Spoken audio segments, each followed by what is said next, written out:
Bueno, continuamos, hermanos, con esta serie de las advertencias de Jesús, que estamos ya en la semana número 8.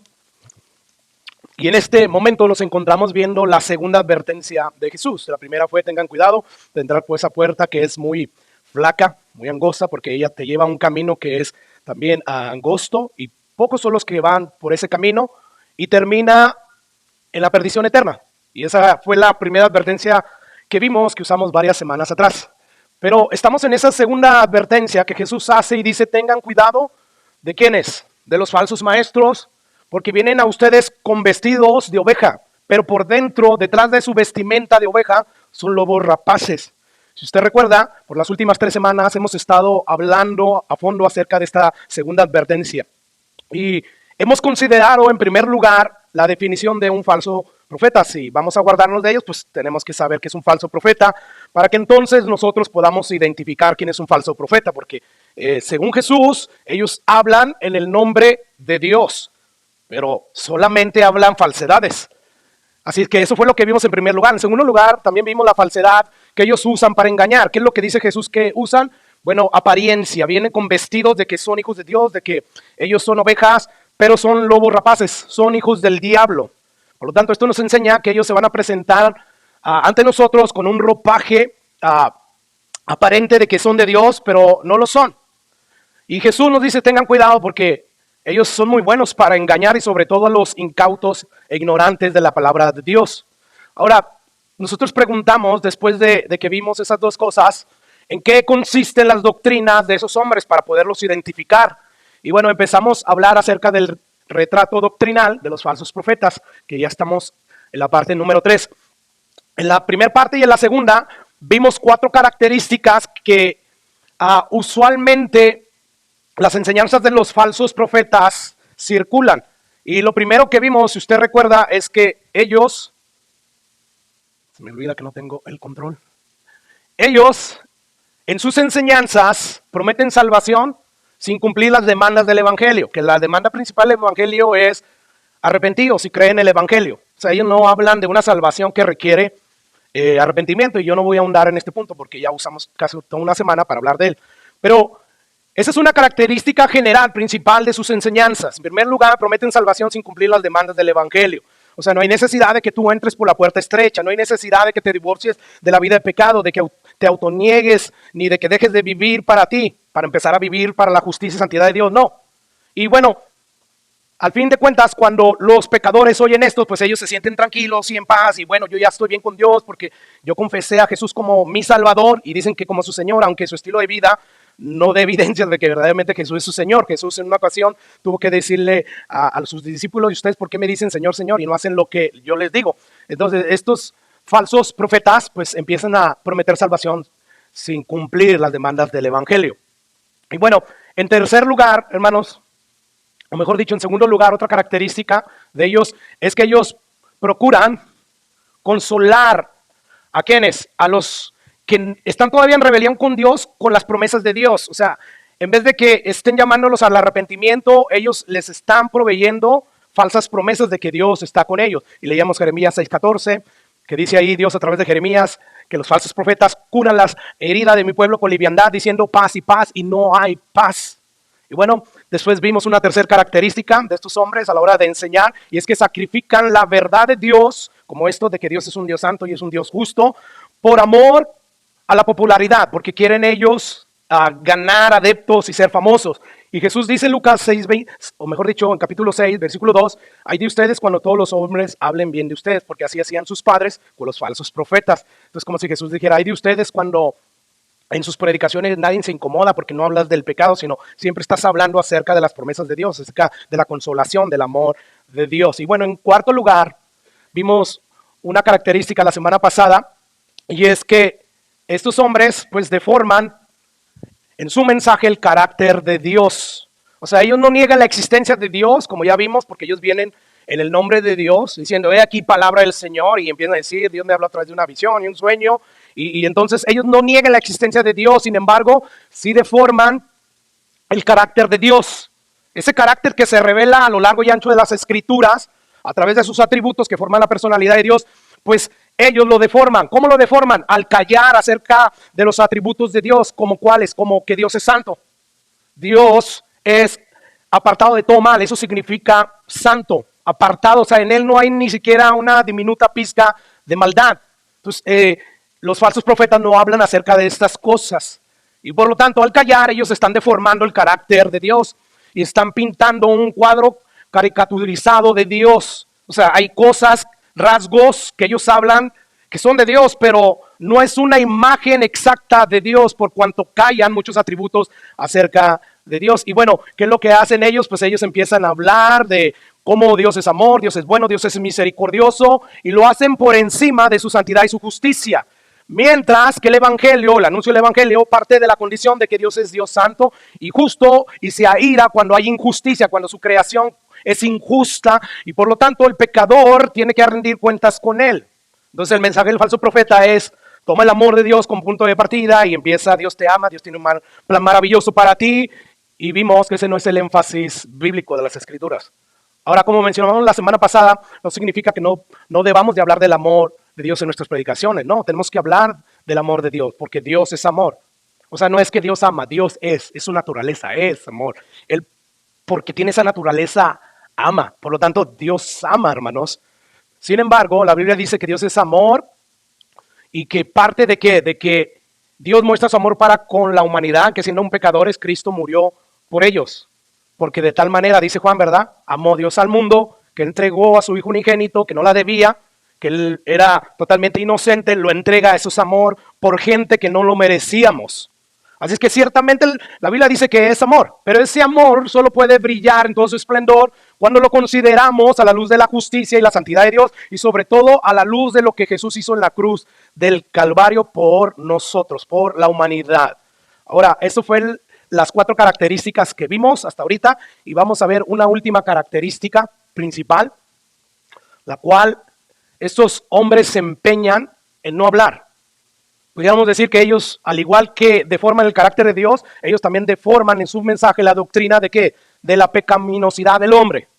O sea, los falsos profetas no evaden por completo el hablar del pecado. O sea, ellos no niegan que el hombre peca. Sin embargo, cuando hablan del pecado, lo hacen en términos generales, términos ambiguos, términos en los cuales nadie se siente incómodo, nadie se ofende al escucharlo. Mire, yo pudiera decir que aquí no hay nadie que se pueda atrever a decir que desde que nació es una persona perfecta. Nadie, todos sabemos que no, ¿verdad?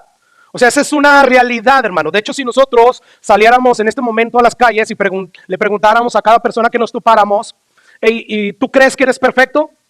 O sea, honestamente, ¿podrías tú decirme si nunca has pecado?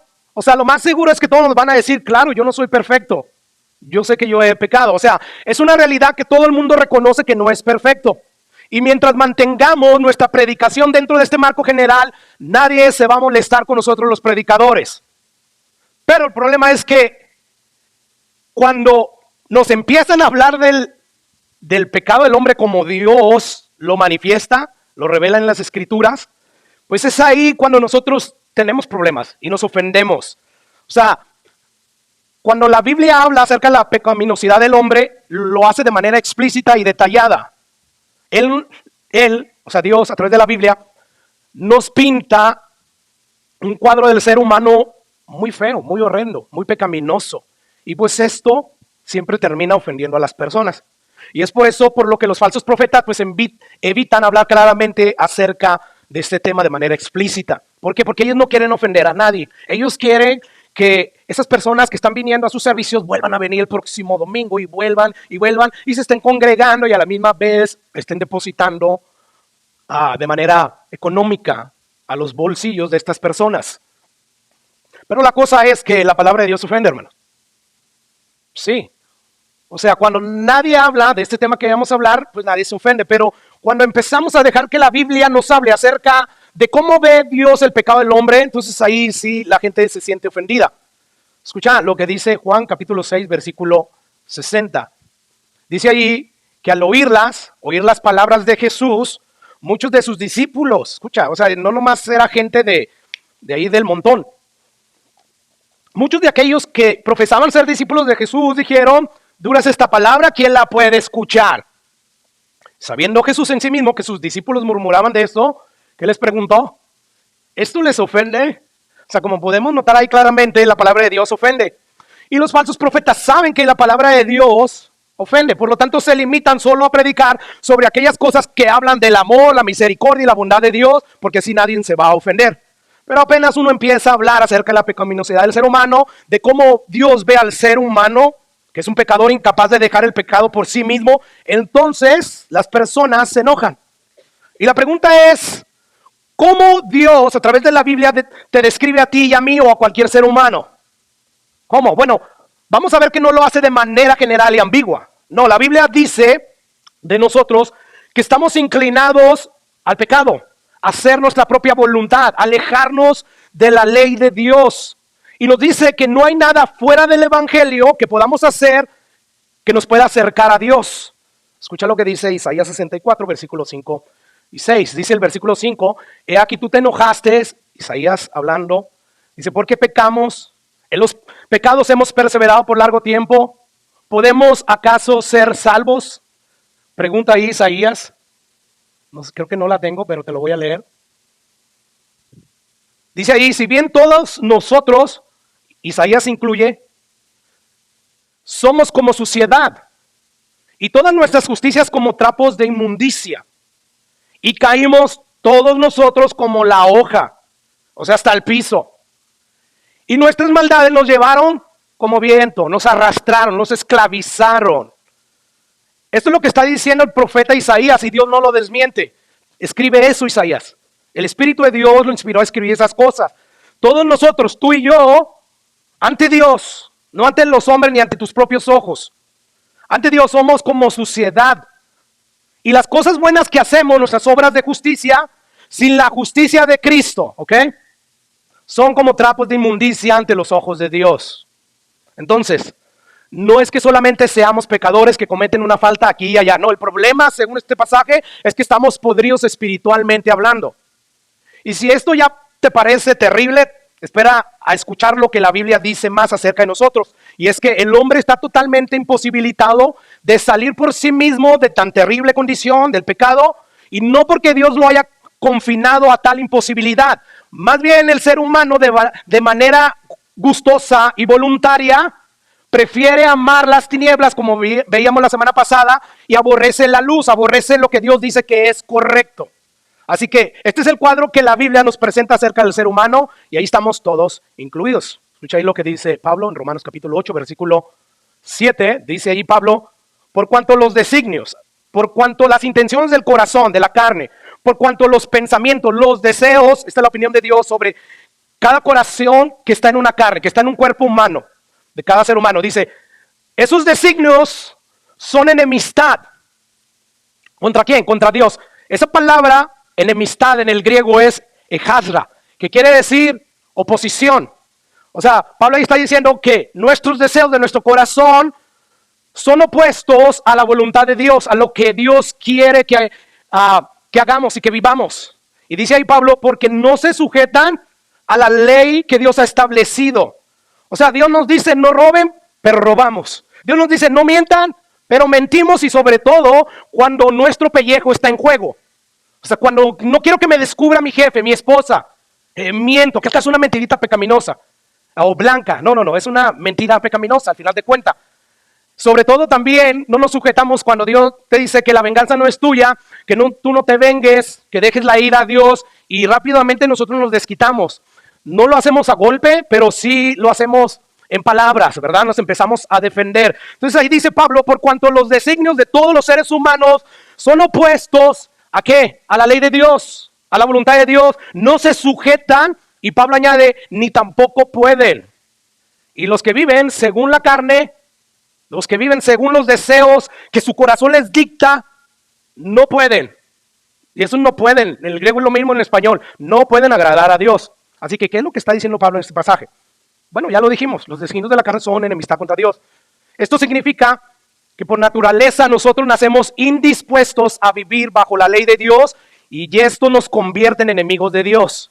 Y una vez más, que nadie vaya a pensar como yo solía pensar sobre este tipo de pasajes. O sea, ay Dios, qué injusto eres. O sea, nos estás pidiendo a nosotros, los hombres, que nos sometamos a tu ley, pero tú mismo nos incapacitaste para hacerlo. Por lo tanto, eres un Dios cruel. Porque, o sea, Dios, eso de pedirnos que cumplamos tu ley, cuando tú mismo nos creaste y nos confinaste a esta incapacidad. O sea, esto sería, Dios, como decirle a uno de tus hijos, vuela, pero tú no le has dado la capacidad para volar, no le has dado alas como las aves.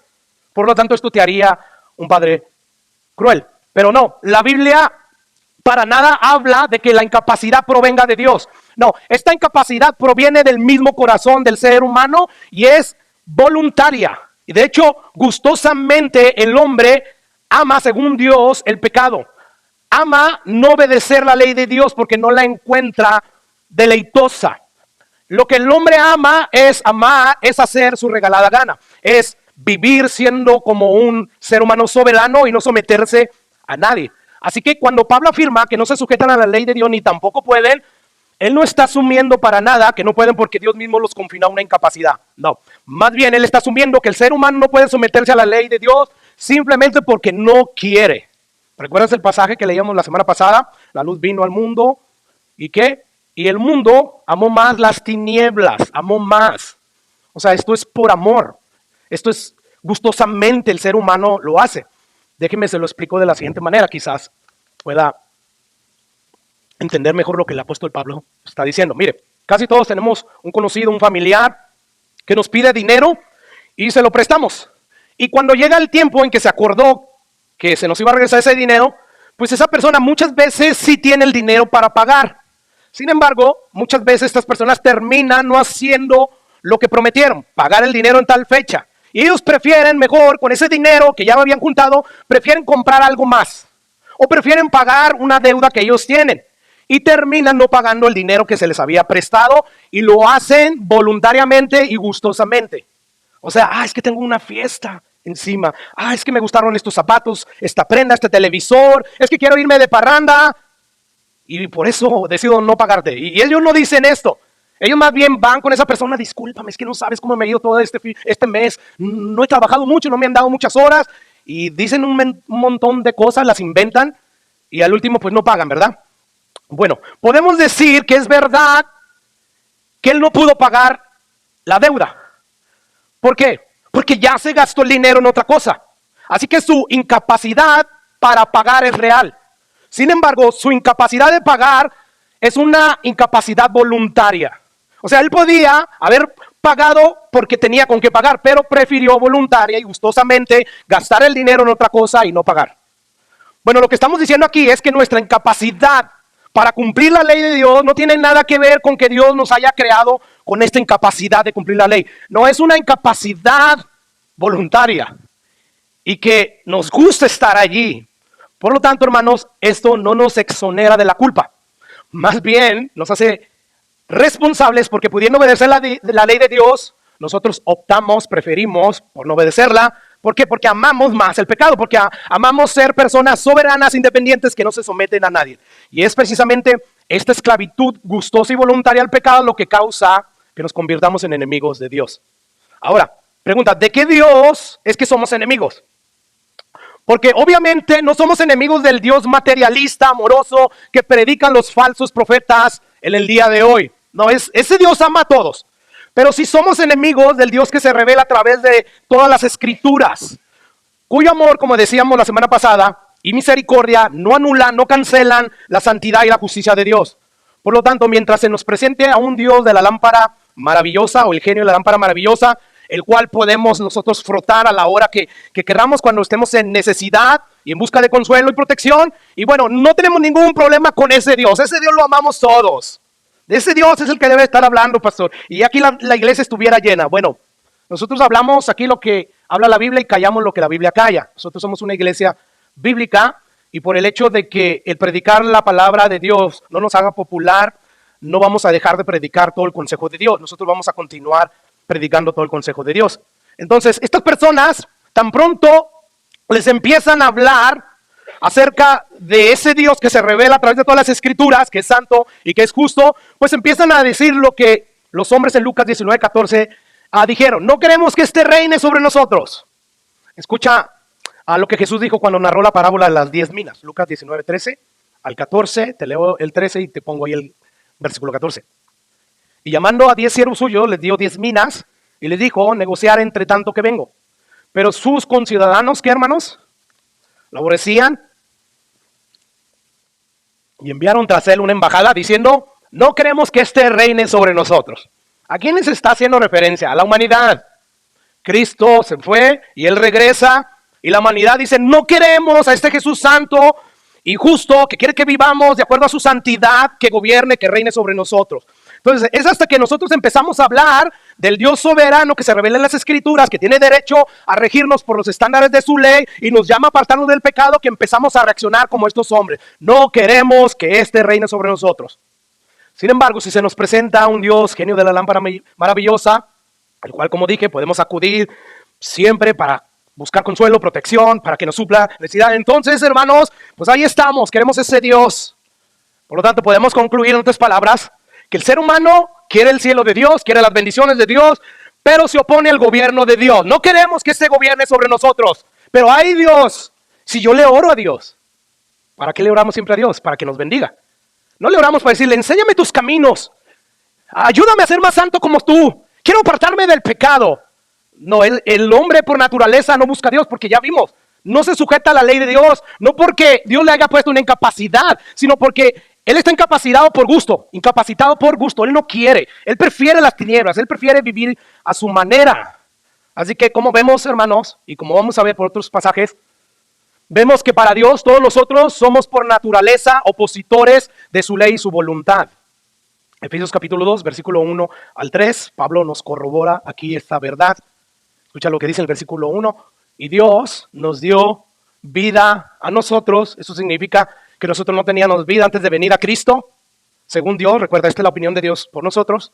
Si no te parece a ti, bueno, es tu parecer y tu opinión. Pero a mí me interesa la opinión de Dios. Entonces dice ahí Pablo, y Dios nos dio vida a nosotros cuando estábamos, ¿qué? Muertos en nuestros delitos y pecados. O sea, en otras palabras, cuando estábamos sumidos en nuestra propia manera de vivir sin consultar la manera de vivir de Dios.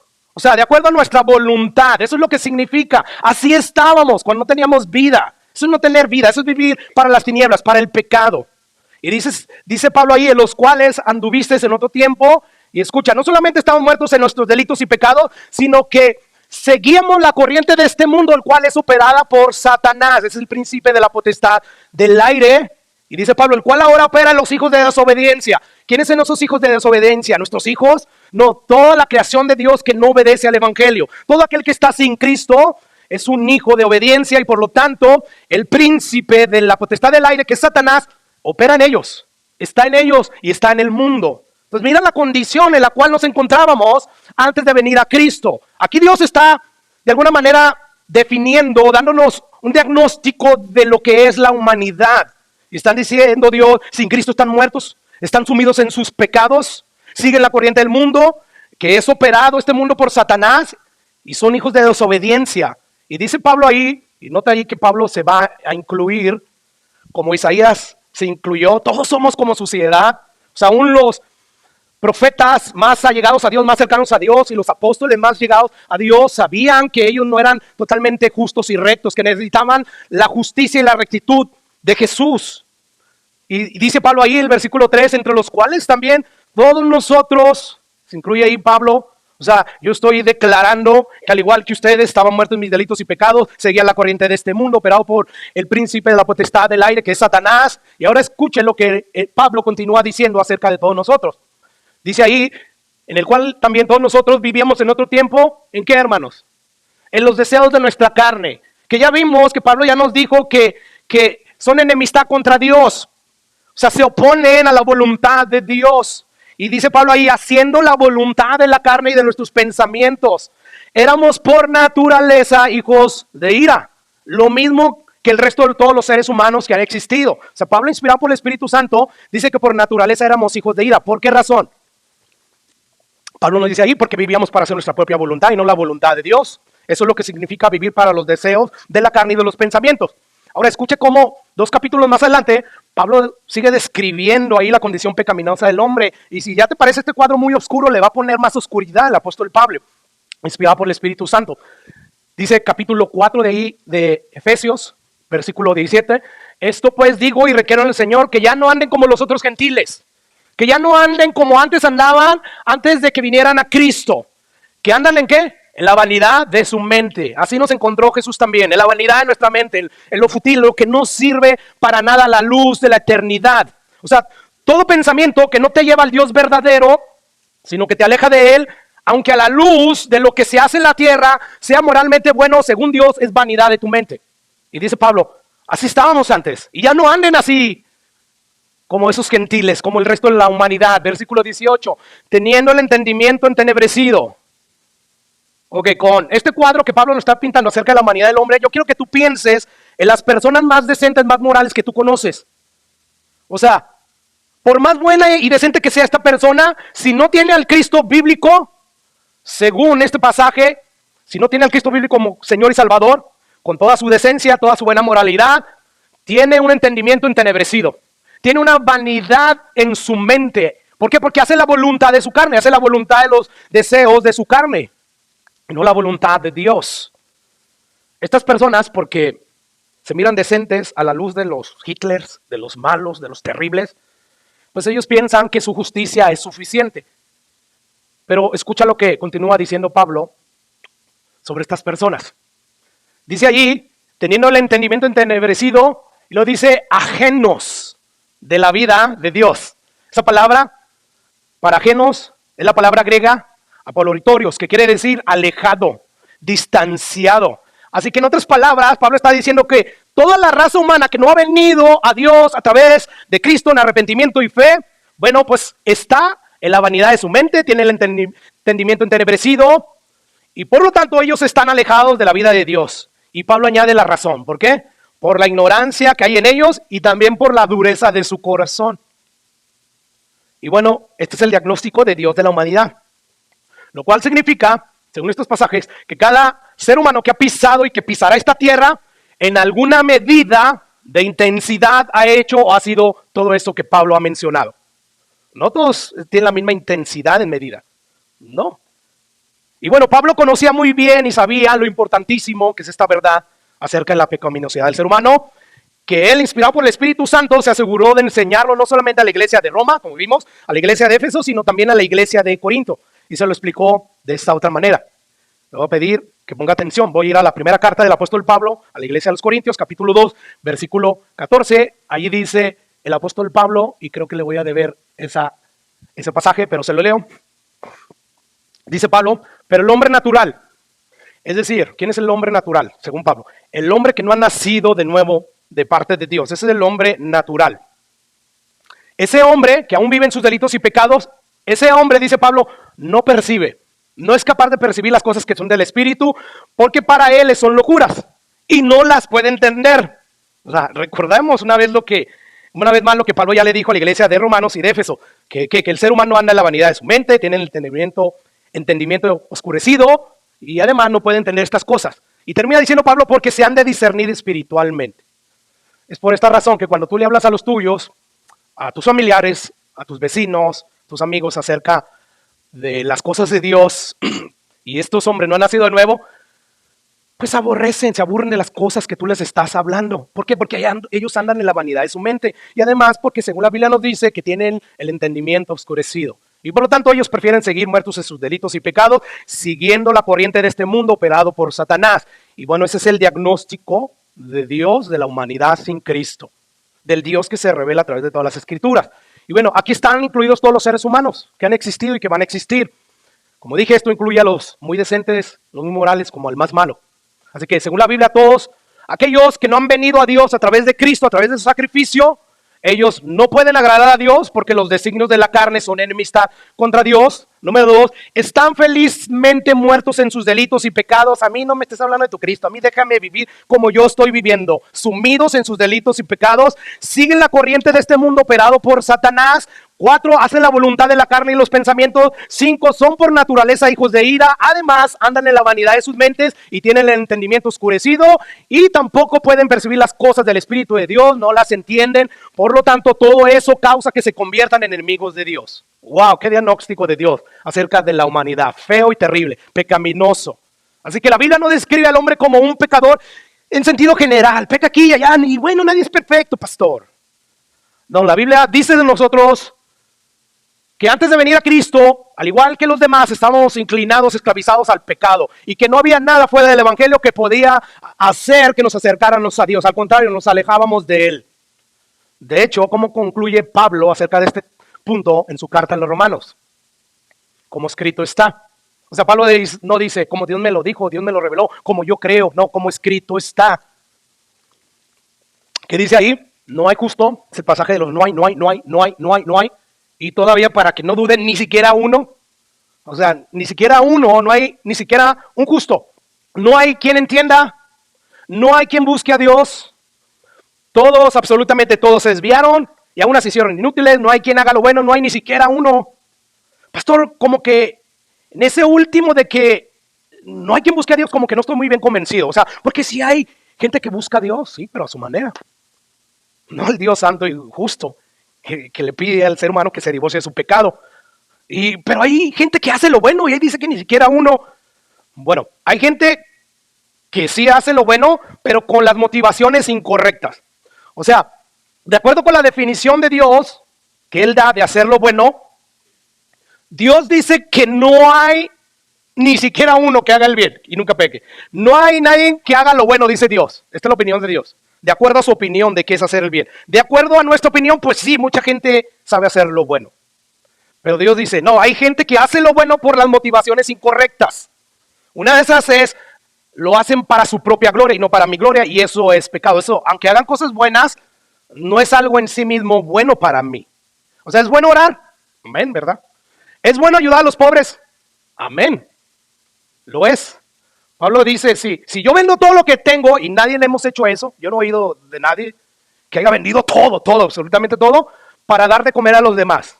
Ahí siempre damos lo que nos sobra, lo que tenemos, y a veces sí sacrificamos y todo eso, pero no vendemos nuestra casa, nuestras pertenencias y nada de eso. Pablo dice, y no tengo amor. O sea, quiere decir que tú puedes hacer eso y no estar a mano, no estar haciendo algo bueno según la definición de Dios. O sea, Pablo está diciendo, lo más bueno que tú puedes hacer es compartir el evangelio.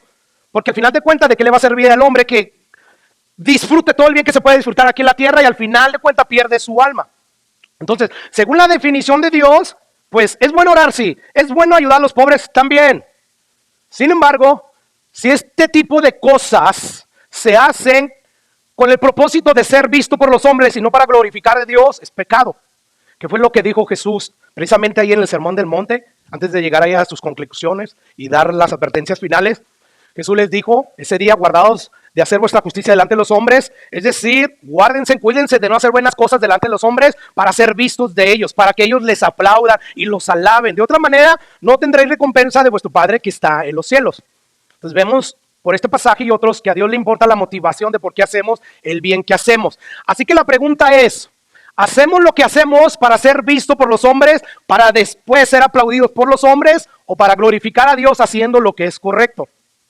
Porque no olvidemos, es Dios quien define lo que es bueno y lo que es malo, no somos nosotros. Así que este es el diagnóstico de Dios de la humanidad. Pero esto es lo que la humanidad no quiere escuchar. O sea, ellos quieren escuchar a los falsos profetas, que no hablan de estas cosas. Y los falsos profetas, pues aman hablar de las cosas que no ofenden, porque esto vende. Lo otro de la santidad, la ira de Dios no vende para nada.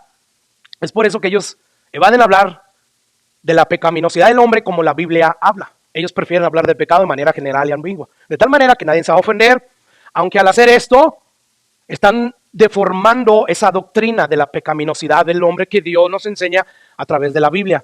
Y bueno, como la humanidad prefiere prestar atención a todo aquello que tiende a alimentar el autoestima, ¿verdad? Algo que anda muy de moda, pues ellos prestan atención fácilmente a los profetas. ¿Sabe que hoy en día muchos supuestos cristianos, digo supuestos entre comillas, dicen que es sumamente importante hablar de la autoestima y es sumamente importante hacer todo lo que está de nuestra parte para elevar el autoestima de los cristianos, de los hombres? Y bueno, según la Biblia, esto es una herejía del infierno, hermanos. Esto viene del diablo. ¿Por qué del diablo? Porque el diablo no quiere que nadie se salve. Y bueno, esto de la autoestima, esto de creer tener el valor y de ser lo que no son, te aleja de Dios. Porque son los pobres de espíritu los que van a heredar el reino de los cielos. Son aquellos que se miran como Dios nos mira, de acuerdo al diagnóstico que vimos. Muertos en nuestros delitos y pecados. Por naturaleza éramos hijos de ira.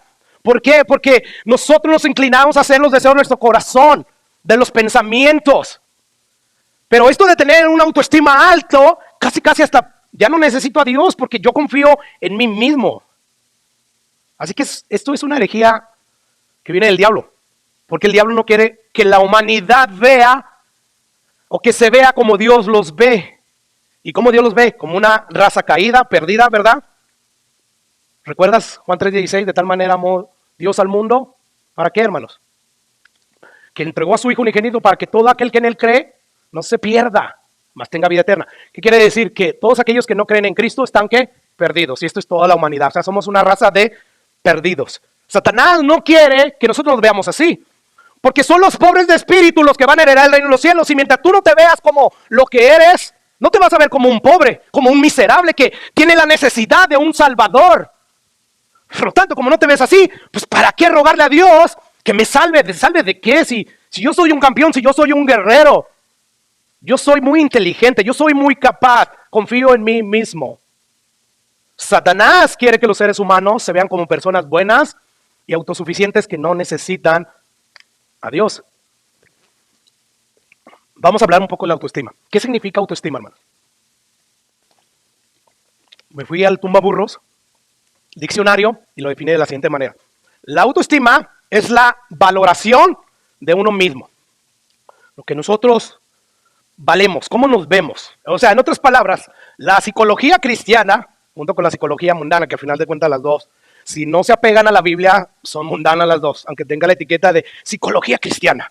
Bueno, ellos dicen que la autoestima es un aprecio valorativo de nuestro conjunto de cualidades corporales, mentales y espirituales, que pues todas esas cosas forman nuestra personalidad. O sea, esto suena muy bonito, ¿verdad? Esto de mantener nuestros talentos y capacidades corporales, mentales, soy muy bueno para la memoria, para las matemáticas, soy muy bueno para los deportes. O sea, esto de mantenernos en estas cualidades, pues nos mantiene en una actitud optimista. Y eso suena muy bien, una vez más. O sea, ellos dicen, no te veas negativamente, no pienses en tus imperfecciones, sino en tus virtudes. Una vez más, todo esto suena súper bien. Adiós ansiedad, adiós depresión. Sin embargo, detrás de todo esto está el príncipe de la potestad del aire que opera en el mundo, según lo que leímos de Pablo. ¿Por qué? Porque todas estas cosas llevan al ser humano a depositar su confianza en ellos mismos, no en Dios. Y lo que tiene que ver el Dios es que sin Dios está perdido y necesita a Dios. Escuchen lo que la psicología supuestamente cristiana aconseja para aumentar la autoestima. Dicen ellos, no te sientas culpable de tus fallas, porque esto te va a hacer sentir triste. Bueno, para empezar, la Biblia no le llama fallas, le llama pecado. Y además, Dios nos llama a sentirnos culpables y arrepentirnos. Número 2, nunca pienses en tus debilidades y fracasos. Wow, totalmente antibíblico. Dios nos llama a meditar en nuestros pecados. ¿Para qué? Para que aprendamos de ellos y veamos la situación y volteemos al cielo y entonces volvamos a Dios. Número 3, sé consciente de lo bueno que eres, de lo bueno que haces y no pienses en tus fallas. O sea, ¿para qué seguir pensando que eres un desastre? Bueno, según la Biblia, todos estos son consejos que no vienen de Dios. Al contrario, son consejos infernales porque te llevan al infierno. O sea, si tú aplicas estos consejos, pues ¿para qué quieres a Dios? Si tú mismo puedes. O sea, supuestamente la psicología cristiana, para aumentar la autoestima de las personas, ellos están aconsejando, en otras palabras, no pienses en que no eres justo. O sea, yo sé que Dios dice que no hay ningún justo. No pienses en eso. No pienses en que no buscas a Dios a la manera en que Dios quiere que se le busque. No pienses en que estás alejado de Él. No pienses y no abraces que tienes un entendimiento entenebrecido y que eres por naturaleza hijo de ira. Bueno, si el pecador no piensa en estas cosas, jamás querrá ir a Cristo en arrepentimiento y fe para refugiarse de la ira de Dios. O sea, ¿a dónde te llevan todo este tipo de consejos? Al mismo infierno. Y de hecho hay un cuarto consejo que ellos dicen en la psicología cristiana que debemos hacer. Empieza a pensar o a cambiar tu pensamiento. Empieza a cambiar tu pensamiento. O sea, el no puedo, cámbialo por sí puedo. El voy a fracasar, cámbialo por voy a tener éxito. Me va a ir bien, lo decreto, porque en la palabra de tu boca está el poder. Y para colmo de males, escuche el quinto y último consejo que ellos dan. Acéptate tal como eres. Mientras que el Dios de la Biblia dice, arrepiéntete y deja de ser como eres. Pues que así soy yo, pastor, con temperamento colérico. Viene de mi familia, de mi padre, y soy goitia, y usted sabe, no, deja de ser así. A través del poder del Espíritu Santo. No es acéptate tal como eres. No, cambia. Mire, si hay algo que hacen hoy los falsos profetas, es alimentar la autoestima de sus oyentes. Tú eres un campeón, tú eres un guerrero. Yo creo que el campeón era Cristo. El guerrero, el gigante era Cristo. Él es el victorioso. O sea, su victoria nos hace más que vencedores, pero es su victoria, no eres tú, no soy yo. Y eso, a nosotros los seres humanos nos encanta escuchar que se nos diga, somos grandes. O sea, tú sí sabes hacer bien las cosas. Eres un buen pastor, eres un buen padre, eres una buena madre, eres un buen esposo. O sea, pero pastor, eso que no le resta autoestima a las personas, eso de vernos como nos ve Dios. Eso es un problema, pastor. No, según la Biblia, tener una autoestima bajo no es problema, es de donde deberíamos de estar. Y sentirnos todos ahí, no. Y nosotros jactarnos de las virtudes, de los atributos de Dios, eso es lo que nos debe dar vida. Y no estar ahí, pues mira cómo soy. No, al contrario, ves cómo eres y entonces con la ayuda del Espíritu Santo empiezas a cambiar. Pero si tú empiezas a cambiar para bien, no es por ti. Sí, el único crédito es porque tú decides anonar en la carne y empezar a buscar la llenura del Espíritu Santo, pero al final de cuentas, todo termina gracias al poder del Espíritu Santo. Así que, pero pastor, o sea, es bueno que el ser humano tenga la autoestima alto. Bueno, según estos pasajes, no. O sea, el problema del hombre es que tiene demasiada autoestima. Pastor, ¿y qué puede decir usted de los que tienen complejo de inferioridad? A ellos se les necesita que se les eleve la autoestima. No. El problema de estas personas que tienen complejo de inferioridad es que ellas ya tienen demasiada estima de sí mismo. Ese es su problema. Porque, por ejemplo, cuando una persona llega a un lugar y no se atreve a abrir su boca, ¿por qué? Porque teme meter la pata. ¿Cuál es su problema, hermano? Su problema es que se valora tanto a sí mismo que prefiere no abrir la boca. Porque si lo hace, pues puede equivocarme. Yo no quiero que me vean como el que no sabe, como el que se equivoca. No quiero hacer el oso, mejor me callo. Bueno, el problema de esa persona no es baja autoestima, hermano. No, el problema de esa persona es que tiene una estima desmedidamente alta. O sea, debemos nosotros aceptar y vernos como lo que Dios nos dice que somos. Hombres caídos, imperfectos, necesitados de un Salvador. Por lo tanto, bendito sea Dios por el Evangelio. Porque ¿qué es lo que hace el Evangelio con su noticia mala? Baja la autoestima de las personas hasta el piso. Claro que sí. Recordemos cómo Jesús inició el sermón del monte en Mateo 5:1. Dice ahí, viendo la multitud, Jesús subió al monte, sentándose vinieron a él sus discípulos y abriendo su boca les enseñaba diciendo, bienaventurados los pobres en espíritu, bienaventurados los que tienen una autoestima baja, porque de ellos es el reino de los cielos. O sea, altamente bendecidos los que se ven como Dios los ve. ¿Y cómo Dios los ve? Muertos en sus delitos y pecados, siguen la corriente de este mundo, operados por Satanás, haciendo la voluntad de la carne y de los pensamientos, son por naturaleza hijos de ira, además andan en la vanidad de sus mentes y tienen el entendimiento oscurecido. Por lo tanto dice Jesús, bienaventuradas las personas que se ven así, no como unos campeones, no como unos guerreros, no como unos conquistadores. Este es el punto de partida del evangelio bíblico, hermanos.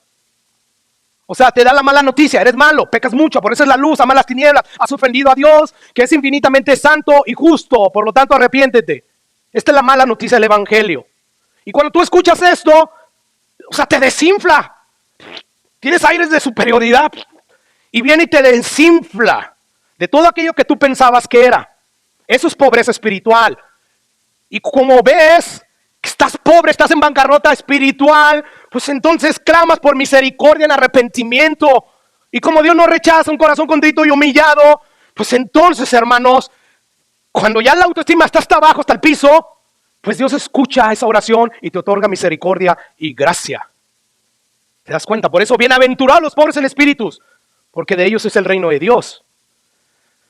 Mira, uno de mis versículos favoritos es este y el de Lucas, que vamos a ver.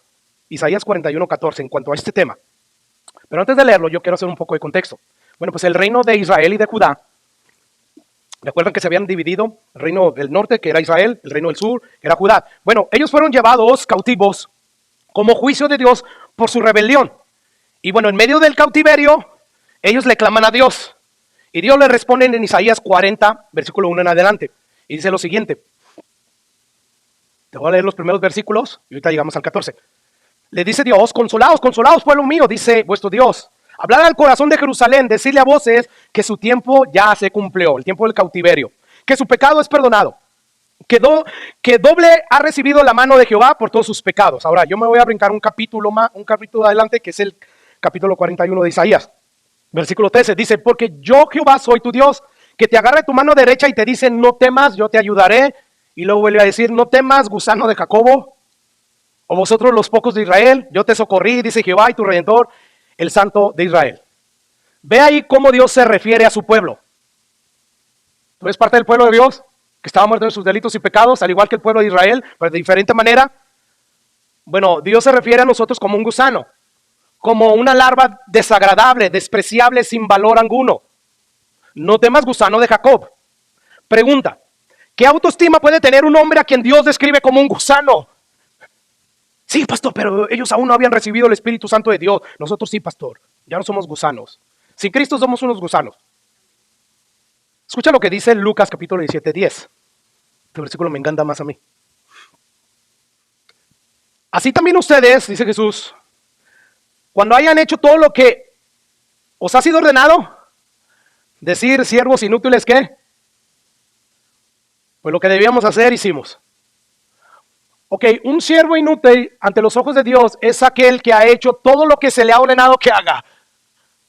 Yo no he hecho todo perfectamente, todo lo que se me ha ordenado que haga. Al igual que tú, fallo en desaprovechar oportunidades para proclamar el evangelio bíblico. Quiere decir que no llegamos ni a inútiles. Pastor, no le diga eso a la congregación, de por sí ya sienten inferiores. Tienen ese complejo de inferioridad, pastor, y usted diciéndole. Ya me goce como, che, boludo, que mira, bobo. Somos menos que inútiles. Esto no aumenta ni eleva tu autoestima, al contrario, lo baja. Y dice Jesús, bienaventurados ellos. Porque cuando te veas como lo que eres, entonces vas a querer clamar que te salve. Pero mientras te veas como un autosuficiente, por eso no oras.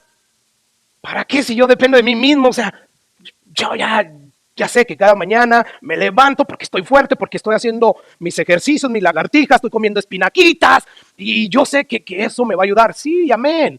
Todo eso es bueno y no lo dejes de hacer. Cuida el templo del Espíritu Santo. Pero si Dios te quita el hálito de tu vida, hasta ahí llegaste. Adiós espinacas, adiós cualquier cosa. Nosotros vivimos por Él, subsistimos por Él, dependemos totalmente de Él, hermanos. Pregunta, ¿qué autoestima se puede decir de un hombre del cual Dios dice en su palabra que cuando haya hecho todo lo que se le ordenó, diga siervo inútil soy? Entonces, ¿de qué autoestima estamos hablando aquí, hermanos? Es por eso que el ser humano no quiere oír esto. O sea, él quiere oír de las cualidades personales que él tiene.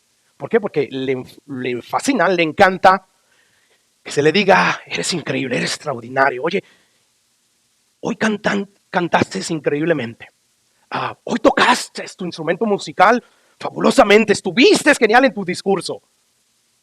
Yo creo que como nunca antes, en estos últimos tiempos, con la intención de aumentar la autoestima, el mensaje de muchos púlpitos es el de la exaltación del oyente.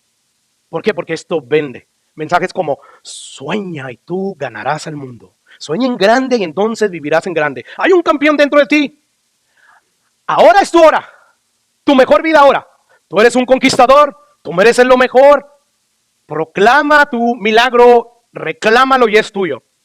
O sea, los falsos profetas usan este tipo de cosas. ¿Para qué, hermanos? Para alimentar el orgullo y la soberbia del hombre. O sea, yo soy el guerrero.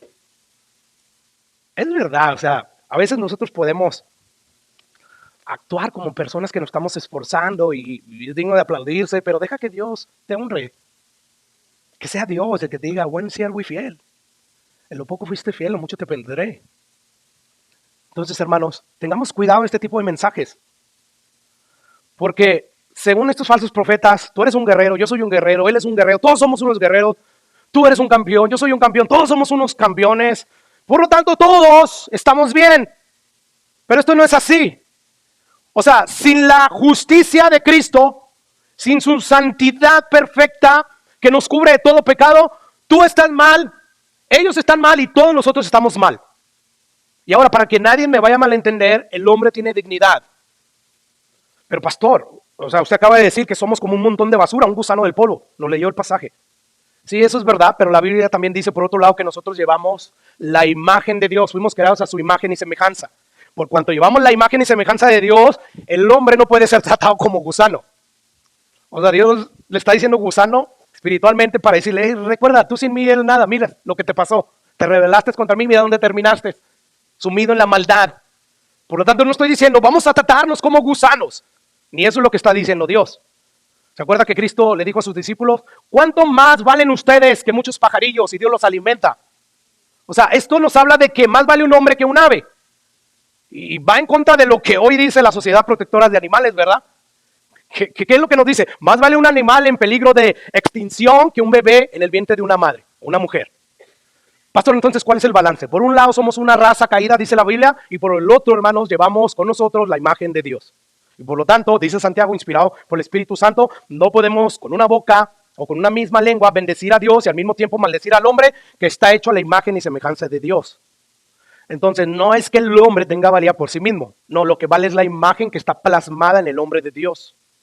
Y ya por ahí terminando, vamos a ver rápidamente lo que Pablo dice en Romanos capítulo 5, versículos 6 al 11, porque él va a reafirmar el diagnóstico de Dios acerca del hombre. Y yo quiero que tú observes los adjetivos calificativos que Pablo usa, inspirado por el Espíritu Santo, para hablar acerca de la condición del ser humano. Dice ahí, Pablo, porque Cristo cuando aún éramos débiles, o sea, incapaces de cumplir la ley de Dios a la perfección, a su tiempo murió por ¿quiénes? Los impíos. Bueno, ya nos dice ahí Pablo que éramos débiles, incapaces para cumplir la ley de Dios y que éramos ¿qué? Impíos. No teníamos piedad. Y dice Pablo, ciertamente apenas morirá alguno por un justo, ¿verdad? Con todo pudiera ser que alguno osara por morir por el bueno. Pero Dios muestra su amor para con nosotros en que siendo aún pecadores, Cristo murió por nosotros. Pues mucho más estando ya justificados en su sangre, por él seremos salvos de la ira de Dios. Versículo 10 ahí abajo. Porque si siendo enemigos fuimos reconciliados con Dios por la muerte de su Hijo, mucho más estando reconciliados, seremos salvos por su vida. Ok, ¿qué nos dice este texto? Que sin Cristo somos débiles, es la humanidad, somos impíos, somos pecadores, somos enemigos de Dios. Y esto es lo que somos por naturaleza y lo somos voluntariamente y gustosamente. Así que esa es la evaluación correcta que hace Dios de nosotros y esto es lo que el ser humano necesita escuchar. ¿Por qué, pastor? Porque la misericordia de Dios solo vendrá en auxilio de aquellos que conocen su miseria personal delante de Él. Y entonces, como la conocen y creen que la ira de Dios está sobre ellos, porque Dios va a llegar un día en que les va a dar su merecido, pues entonces claman angustiados por la gracia de Dios. Nuevamente, ¿cuál es la primera bienaventuranza según Jesús? Bienaventurados los pobres en espíritus. Ahí no dice bienaventurados los que tienen una elevada autoestima, no. Más bien dice, bienaventurados los que se miran a sí mismos y dicen espiritualmente hablando, soy un miserable necesitado de la misericordia y la gracia de Dios. Por lo tanto, sé propicio a mí, Dios, pecador. Sálvame. ¿Te das cuenta, hermano? Así que, como vemos, es de esta manera que Dios nos mira. Y así debemos de vernos nosotros. Porque al mirarnos así, pues nos llevará a sentir constantemente la necesidad de un Salvador, que es Cristo. Sin embargo, cuando te miras como un campeón, como un guerrero, un triunfador, pues esto te va a llevar a confiar en tus propias fuerzas. Y la Biblia dice claramente, maldito el hombre que confía en el hombre. Maldito el hombre en que confía en sus propias fuerzas, en que se apoya en su propia opinión. Sin embargo, cuando tú reconoces tus incapacidades, tus insuficiencias, pues esto te lleva a depender de Dios y te vuelves una persona que ora cada vez más y más. Así que resumiendo, vemos que los falsos profetas no solo distorsionan la doctrina bíblica del carácter de Dios, sino también la doctrina bíblica de la pecaminosidad del hombre. Y es por esta razón que Jesús en su segunda advertencia dice, guardaos de los falsos profetas, porque vienen a vosotros con vestidos de oveja, pero por dentro son lobos rapaces. Cuídense de ellos, porque ellos no solamente distorsionan la doctrina del carácter de Dios, sino también la doctrina bíblica de la pecaminosidad del hombre. Bueno, quiero terminar recordándote lo que vimos la semana pasada, lo importantísimo que es que tú te asegures de que al Dios verdadero que se revela con todos sus atributos en la Biblia, es el Dios a quien tú le estás rindiendo culto, porque de eso depende tu eternidad. Porque como decíamos la semana pasada, si tú te has formado una imagen mental de Dios basado en lo que has adquirido en tu vida religiosa, adquirido a través de la cultura moderna, a través de cualquier opinión de los hombres y no de la Biblia, según Jesús, tú vas a terminar en el infierno. Dijo Jesús ya al último del sermón y de las advertencias, ¿a quién compararé a los hombres que confían en lo que he dicho? A un hombre que edifica su casa sobre la roca, que cuando viene la tormenta, vienen los fuertes vientos y la casa permanece. Pero, ¿cómo voy a comparar a aquellos que ignoran mi palabra? Como aquellos que deciden hacerlo más fácil, edificar su casa sobre la arena. La arena no es para nada estable, que cuando viene la tormenta, fuertes vientos, el agua, la casa cae. Entonces dice Jesús que su destrucción será grande. Bueno, hermanos, si tú te has formado una imagen mental de Dios basado en lo que tú crees, en lo que tú piensas, en cómo tú interpretas muy a tu manera la Biblia, ten cuidado, porque según Jesús, muchos son los que van a llegar allá diciendo, Señor, Señor, en tu nombre esto y aquello, pero Él les va a decir, apartados de mí, hacedores de maldad. Así que no salgas de este mundo sin haber conocido al Dios que se revela a través de todas las Escrituras, con todos sus atributos, aunque haya algunos difíciles de aceptar, porque según nuestro finito razonamiento no lo podemos entender, no cabe ahí, pero sea Dios veraz y todo hombre mentiroso. ¿Por qué, hermanos? ¿Por qué debemos de asegurarnos de salir de este mundo conociendo a ese Dios que revela la vida? Porque de eso depende nuestro destino final.